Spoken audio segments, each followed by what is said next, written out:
Good morning, dear ones. Rev BRZ here with you today, And BRZ on this end. and this is episode number 14 of Ministers Talking Shit. We're here today to bring you another installment in our weekly discussion where Rev Z and I get to talk about, well, pretty much anything we want to talk about. And listeners to the program know we've followed a few different threads.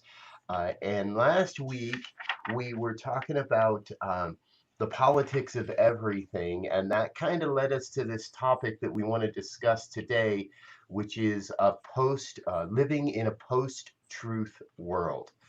So I want to set us up here take a moment, kind of set us up with some ideas of what we mean by this and what the idea is. Now, I was first introduced to this concept, probably 4 or 5 years ago now, although it's been in my head for a lot longer.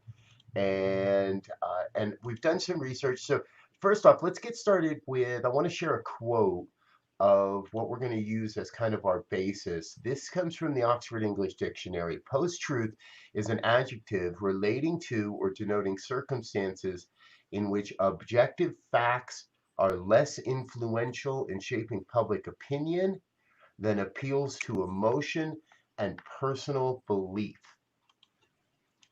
I think that says a lot. Woo!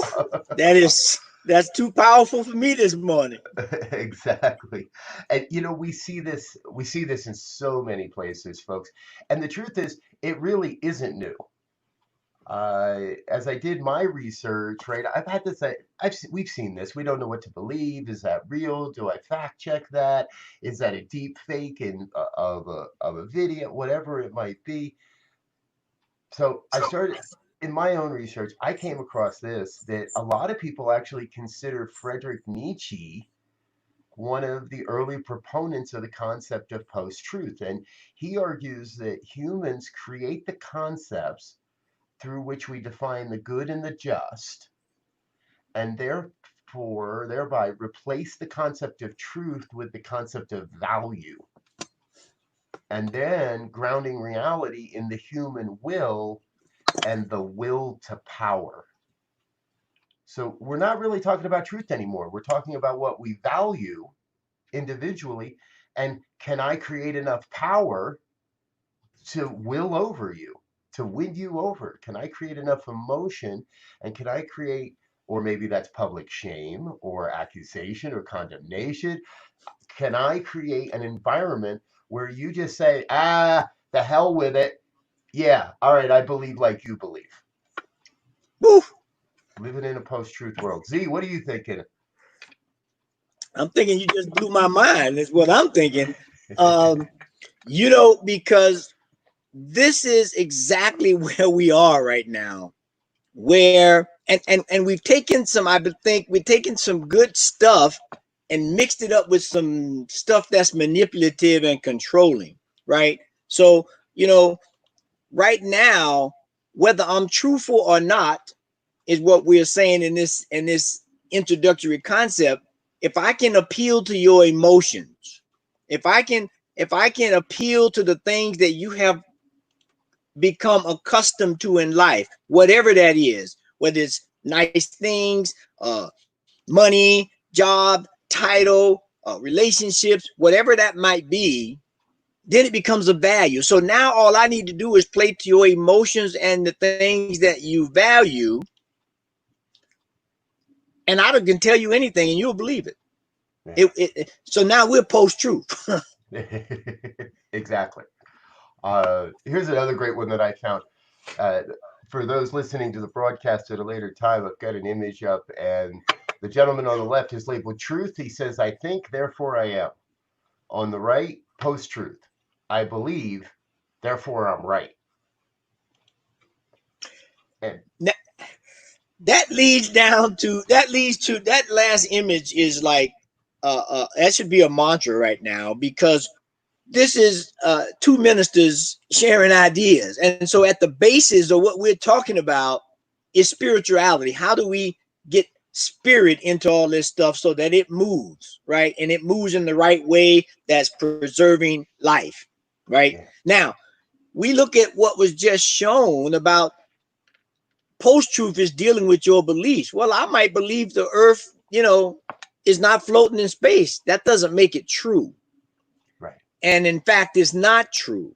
So all that to say, if I can get you to believe something, and now I can control you. And so this whole idea of spirituality comes in, because spirituality says you have to be experimental and experiencing life or a thing to really know the truth of it. And that's what's happening now. We don't allow ourselves to have experience anymore. And we allow the politicians and whoever's trying to do the thing, commercial purchases or whatever, we get beyond it. Right. I didn't mean to rant there, but that was exciting. You're all good, my brother. But I see that. It's for me. I think I first came to this concept when I started realizing, as a younger man, coming to age and realizing the power and the perversion that is mass marketing, mass advertising, which is advertising and marketing. Yes. It's a simple concept that originally started with, hey, let me extol the benefits of my product, the proven benefits of my product. Now, Yes. now in early print media, right, there were the snake oil salesmen, and however, when those guys got exposed, their stuff got taken down. They stopped advertising. People wouldn't Right. do it anymore. We learned from it. Now it seems that anybody with 15 bucks for a URL can throw up a website and make themselves look like an expert and publish anything they want under free speech. We can put anything we want out there, uh, and then it becomes a matter of shouting down those that don't see it the way we do. Right. Right.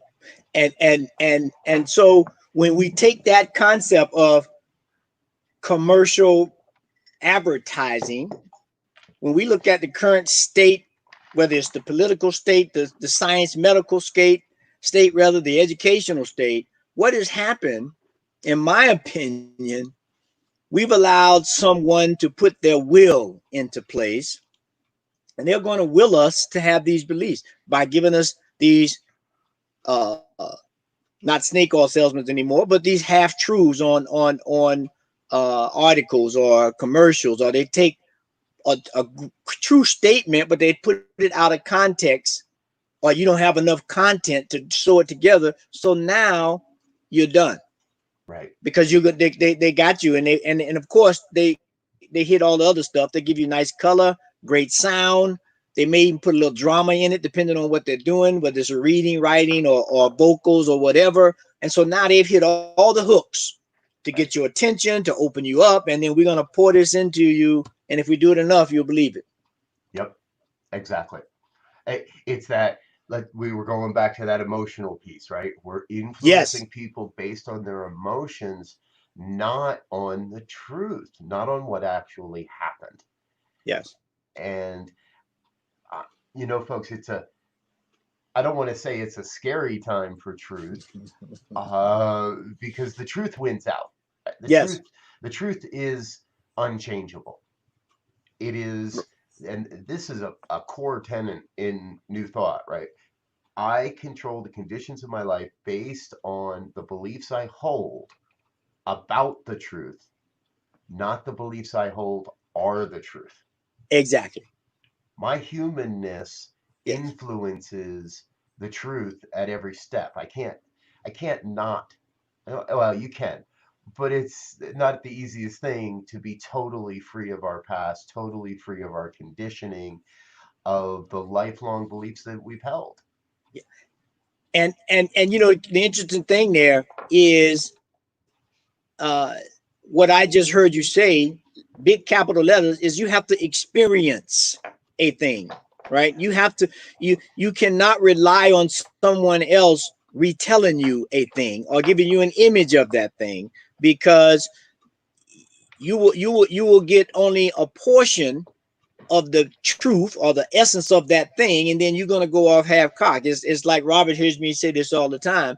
It's like trying to describe to a person with no taste what a mango tastes like. I can use all the colory words and pictures and everything, but until they taste the mango, they have no idea of what a mango tastes like. So they can't speak truthfully about the essence of a mango. Now they can say it's oval and it could be yellow or red, but that's half of the truth Right. or half of Yes. the essence of the whole thing. And the more we can get to the whole thing, the better truth or the better explanation of that truth. As Robert said, it does not change. We can begin to tell. Yeah. Yeah. That brings to mind a really interesting part of this that we didn't discuss in our pre-show, actually, but the importance right now of, I want to call it citizen journalism or citizen media, because today everybody in the world has got a broadcast device in their hand, pretty much.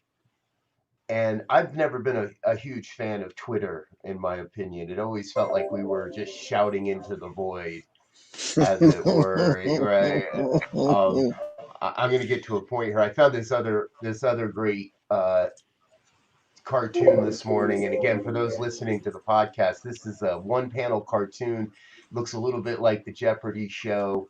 And it says the name of the show is Facts Don't Matter. And the caption is, sorry, Jeannie, your answer was correct, but Kevin shouted his incorrect answer over yours, so he gets the point. And before these devices became so powerful, we had video, but we had some trust in that video because it was coming from a reliable source, and we were all seeing pretty much the same thing. Mhm. But then at some point, doctor videos start becoming doctored, and people start Yes. splicing videos together to make their point, and using footage that has nothing to do with the original story to make their point, to emotionally manipulate their viewers into their ideological perspective. Well, Yes. these devices have given, so we didn't know what to trust. I didn't know what to trust. Still don't Right? know what to trust almost. We make deep fakes about politicians and make them appear drunk and like they're on something. It's all, you never really know unless you're there. So these devices have given us a window to say, wait a minute, this is what really, really happened here. This is what really happened, and it's being broadcast in real time to thousands of users who are rebroadcasting and resharing and getting those words out. When I was a kid, I am sure there were black men that were murdered by police in custody when I was a kid, but you never heard about it. And Right. if you did, by the time you did, there was probably some resolution or it was in the court. We never had the opportunity to real time see what was really happening in our world until the last few years. And I Right. think that's been a jolting wake up for some. Well, and it has, and that's a very excellent point because now for two things. One about the media because of all these video editing tools. I can switch or change or splice together objective facts to influence opinions, right? So now, like you said, so in the past, these racial incidents and everything has happened since African Americans were brought to this country. But but back then, you could, like you say, wrangle a story, whether you were trying to do fear and beat somebody or lynch somebody if you go further enough back, or bring something to court to bring justice to say, look how fair we are. But now, when you can share the opinions of everybody in one stream as a complete story, now we're dealing with shaping the opinion of people. And you can't do that now because I got my media device and I can take the same thing, i.e., just look at George Floyd's case. Yep. Somebody's there videoing the whole thing. So no matter what previously the person that was inflicting the damage could say, to shape public opinion. Now I got the objective facts here on my video device. You cannot sway my opinion when I see you doing XYZ, whatever that winds up being. Right. Exactly. So what do we do about this, folks? Right? Whew. We know it's happening. We know that people are faking videos. We know that people are putting up propaganda websites. We know that Russians are trolling our social media to sow discontent and share fake news. That's a term we never really had until recently. Yes. We never imagined the news could be faked until the last handful of years when it became so obvious. But so, what do we do in light of all of this to not be a part of the problem and to be part of the transformation? Woo. Well, two things right off the top, and you can take them in any order that allows you access to them: experience and education. Okay. You got to get double E, because like we said, you're never going to know what a mango tastes like unless you taste it. Now, if you taste it and you don't like it, you don't have to eat it again. But if someone talks about a mango, and unfortunately for those who would give up on the mango, there are over 100 something, if I'm not more, variations of mango. So you'd have to test them all to really understand it. But to say that I have had that experience, so now when I speak to that, I can speak from some point of experience. My dad would always tell me, he said, I'm telling you what I know, not what I heard. And he Yeah. knew it because he was, as they say in Hamilton, in the room when it happened. Right. So Yep. he experienced it. So he had that experience. And then based on where you are on that continuum of your level of experience, then you go and educate yourself. Well, I ate one mango, didn't like that one.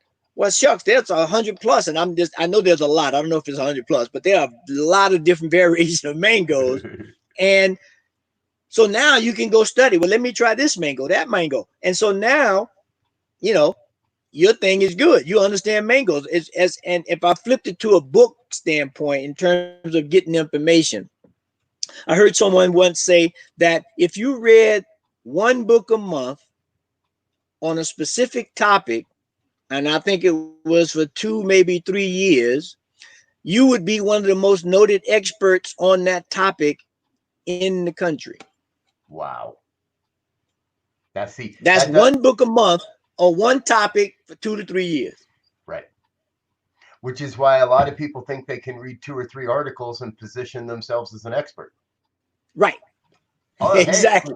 hey, I read three articles. They all came from whatever biases I hold, right, folks? Yes. I have my biases. I have my way of looking at the world. Me too. I'm not trying to make your biases wrong. They probably are, but um, but sorry, a little jokey there, but Yeah, uh, but they are, because they're based on your viewpoint. Mine are right, based on my viewpoint. yep, and therefore, when I come into something, it's really important to be able to at least recognize that I have them. Yes. And oftentimes I'm not ready to give up on that. I got into one of those wonderful Facebook arguments the other day with a couple of people. Somebody I know, a friend of mine, made a post, and I didn't think that was all that appropriate, and I tried to say so, and two other people decided they wanted to rail on me and attack on me and call me every name in the book, and the truth is, these two people have no real clue of American history. After an hour, it was obvious. They have no idea of what really the history, and specifically the history of race relations in America. And they were simply parroting long outdated talking points that are not based in fact. And that we know aren't based in fact because we have the evidence, we have the books. And my Yes. thought, my whole mind was like, wow, if you would just read The New Jim Crow, or if you there is just so much information out there right now, if you would just take half the effort you're putting into arguing with me to read something that's relatively non-biased. So Right. again, we can't get away from our biases, but we can be aware of them and look for middle ground.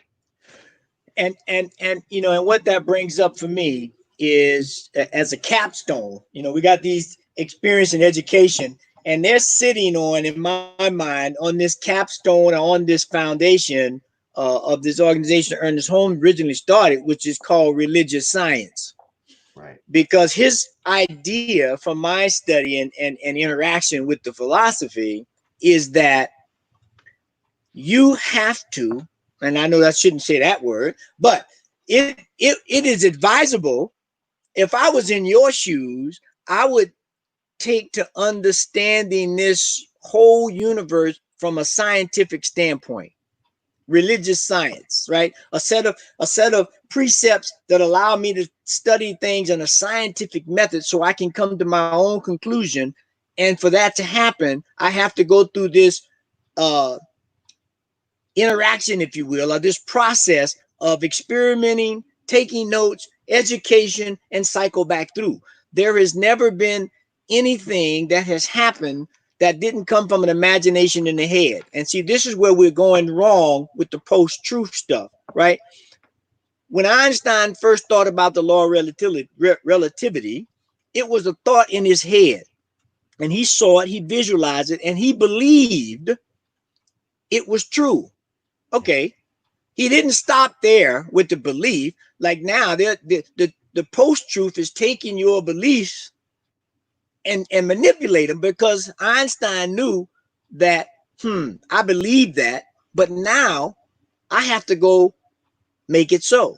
Right. I got to find out if it's true. So he started doing experiments. He started taking a note. And that's what each one of us would behoove us to have, is I always call it my field lab notebook, or your laboratory notebook. So as you go through life, learning things and experiencing things, you got your lab notebook and you're writing it down. Because I'm sure at some point Einstein was doing the relativity.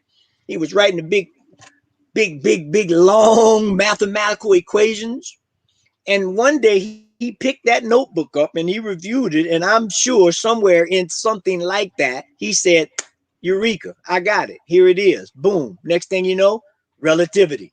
Right. It started with a belief, but it didn't end there. There's some stuff that have to go after that. And so now in a post-truth, there, because we want to be involved and we want to be spiritual, because that's what Einstein was, to be able to tap into that. It was something in the air. He spiritually envisioned it, tuned it in, and moved. But now they take that same energy and manipulate it. Yeah. You remind me, I love this point, right? We have to experience and education. And folks, Science of Mind provides you with the perfect opportunity. So I've just flashed back to 2001 when I first walked into a religious science church, which now is a center for spiritual living. And I didn't know I didn't know anything about this organization. I had no clue what New Thought was. I didn't even know what the word metaphysics meant at the time, truthfully. But we walked in because somebody suggested it. I liked what I was hearing. I liked it a lot. I like, wow, all right, this is real. And within a couple of weeks, they announced that they were going to be holding their quote foundations class. Now, this is the foundational class that teaches you the foundations of what the philosophy teaches, what we believe, all these different things. It's a pretty, at that time, it's like 15 weeks. And I looked at my girlfriend, who's now my wife, thank you, and said, hey, let's go take this class. Now, we were in the middle of a pretty big project, and she was like, I don't have time, but you take it. And she actually asked me, why is it you want to take this class right now? I said, well, here's the thing. I have no idea what this thing is, and I have no idea if it's a cult or not. But if we take that 15-week class, we're going to get enough education and we're going to have enough experience within this group to figure out whether this is something real or something we should run away from. Now, 20 years later, I can guarantee you this is not a cult. If it is, I'm like one of the worst members of a cult ever. Uh, so we could have a whole episode on why we're not that, right? But the point is, I had to be open minded and willing to step into something different, something uncomfortable, and willing to step into the unknown to do my own research, to do my own process and prove that this stuff is real, but also prove that it works. Yes.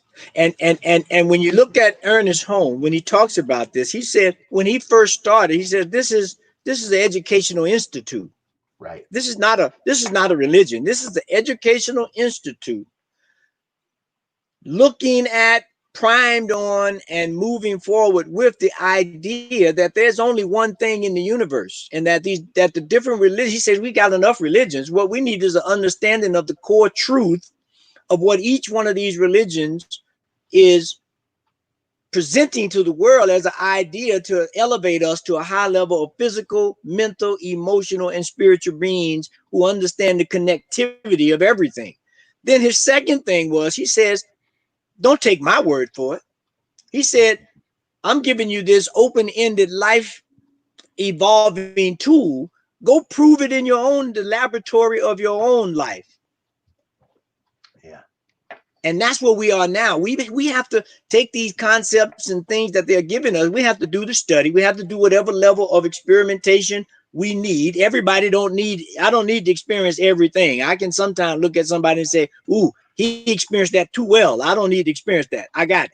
Right? But but we definitely have to begin to engage life, which means talking with other people of the other idea, other race, other gender, with the open-minded honesty that allows us to get closer and closer to the truth, because it's an eternal thing moving closer to the truth. That's why we're still looking for stars, because we haven't found, because we found one star. There are many other different types of stars they're finding out, if you will, or galaxies, or pick one, right? Yep. And the truth has to be taken in bite-sized chunk just because it's that big. Yeah. Wow, folks. You know, uh, I'll say this: finding the truth today isn't necessarily easy, but it's still out there. And I really believe that through through this philosophy known as the science of mind, through the concepts and the precepts of spiritual living, of living a spiritual life, I believe that we have direct access to absolute truth in any moment. Now, learning how to access that, learning how to trust that, that's what we do. That's what this organization. That's what New Thought, religious science, science of mind, unity movement, divine, right? All the New Thought philosophy as a whole supports us in learning a scientific process to affirm, to learn to recognize truth, to affirm the truth when we see it, to allow a revelation of truth that we don't know. But we always have to back it up with real experience, real documentation, real data. Right, right, right. Because if someone's telling you a story that they read, and someone's telling you a story that they experienced, and it's the same in the same vein, if you will, you know who is telling the truth, so to speak, just by feeling, because the energy and the passion and the description and the vividness of which they can describe that thing is a lot different than someone who's just studied that thing. Yeah, exactly. Well, folks, we got to wrap this up. Otherwise, we're going to be here all day, and we both have other places to go. I do want to leave you with this thought before I go because it just jumped back into my mind. Please do remember, no matter what you're doing out in the world, 85% of all statistics are really made up on the spot simply to prove the point that the speaker is trying to make, including that one, including that statistic I just made up. We live in a post-truth world. We don't, and we can live in a world where the truth is relevant and where the truth is apparent. But Yes. it's going to take all of us to get on board. It's going to take all of us to do the work, to keep learning, to keep experiencing, and not just hit share because you got a dopamine hit that went, "Whoo, isn't that cute?" and hit share because we don't know if that's the real truth or not. Exactly. So go get your double E's.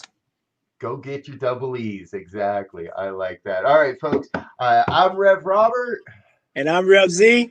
and we're a couple of ministers talking shit. We'll be back next week with another episode. And hey, if you want to tell us what to talk about, well, send us an email, ministertalk@ntmedia.org. That's ministertalk@ntmedia.org. We'll get a hold of that email and maybe we'll talk about the shit you want us to talk about in a future episode. Until next week, peace and blessings. Peace and blessings.